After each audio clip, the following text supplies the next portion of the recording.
Welcome back to Richard Hill's Breakdown. This will be questions that have been asked after round 2 of the Rugby World Cup 2011 matches. I thought England's performance, on the back of what was said in the very first week that we spoke, it is important to get the win. It's massively important that England have managed to do a win with a bonus point. That is ultimately the most important part. No doubting, the England management aren't happy. The players will have wanted to perform better. And as a result, there are a number of areas they need to look at. Discipline is one. It's been highly talked about, and certainly, some of the best teams that I've been involved with will be looking at, penalty counts of, no more than 10 throughout the whole match. So to hear of penalty counts up towards 12 in the first half, it is going to influence and detract from the way you want to play.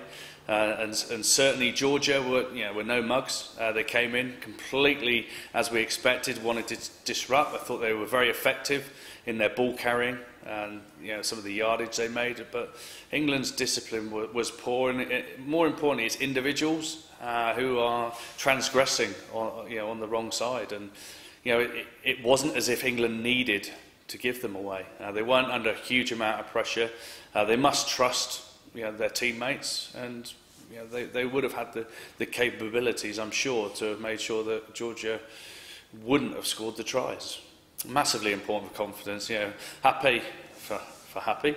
It's good to see him on the score sheet. There's a huge amount of criticism, about whether he should be there, but there's only one way that you can get on and try and prove and ultimately try and keep yourself in the team, and that's to put in a performance. 2 tries to the good. Chris Ashton, great to see him back in form.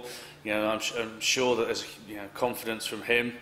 Certainly great to see the swallow dive back in. I'm sure it's going to be a talking point throughout the rest of his career. And I suppose the only detraction from that side of things was just as England's play started to open up, it was just the final passes, some of the discipline of actually the offloads. I think there would have been more chances to score more points if they'd gone through the motions. It very much felt that every time that England were in attacking position, which wasn't as many as maybe we'd expected, they were able to keep the ball retention and score some quite crucial tries.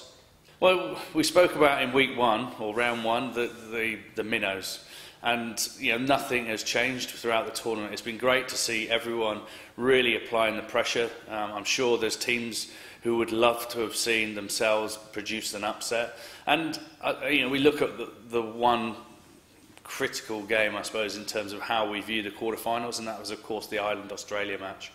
A fantastic performance by Ireland. I thought their game plan was brilliant. They really put the strangle on Australia, didn't allow them to open up the game, break out. Some great performances within their back row, and especially Paul O'Connell.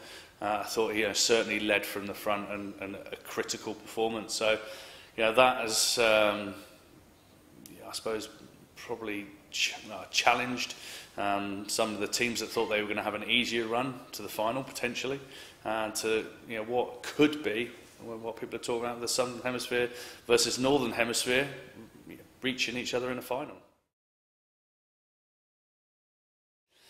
I think the players do have to take an element of blame. There's no doubting that within England's performances and other performances within other matches that are not England playing, that there are penalties that have been given which are quite clearly penalties. You can't sort of like jump on the motorway, drive at 78 miles an hour and be shot by a speed gun and claim, well, it's not fair. At the end of the day, you're driving over the speed limit, you're done, end of. And I think sometimes we try, or players try to go to the that nth degree to try and get that extra advantage, to put particularly defence onto the attacking team, and they're just going that step too far, and particularly some of the side entry has been an issue. I do also believe, though, that there has to be an element of consistency with some of the law interpretations to allow the players to play. England have got the players out there, and certainly they're all quality individuals, and they've all got their own attributes. Certainly, I'd like to see the ability of Croft come to the fore. Certainly his line-out ability is great. His ability to step off and his feet, create space, offloading game. Tom Wood, in terms of work rate and almost like being that glue. And Lewis, of course, runs around pretty frantically, putting a lot of pressure on. But then it comes back to making sure that you have control at the base of scrums. And I'm not saying that combination can't do it, but it's not necessarily something that we would come to the fore and think it's a strong attribute of theirs.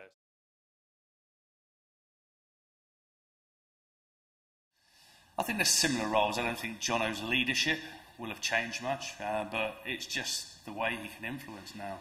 He can put a structure in place, like Clive Woodward would have done in 2003 as a manager.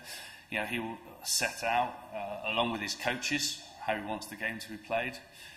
He'll be very passionate. I'm sure the team will have found out pre and post match, as he would. But he wouldn't. I don't believe he'll have been going over the top in how much he's saying, because it's so important that the players, the England leaders on the pitch, actually take control. Because ultimately, Jono, he can send a message from his coaching booth down onto the sideline, but it's not the same as coming from the heart, and the player who's able to feel the raw emotion on a pitch and implement what is ultimately needs to be the best decision at that time.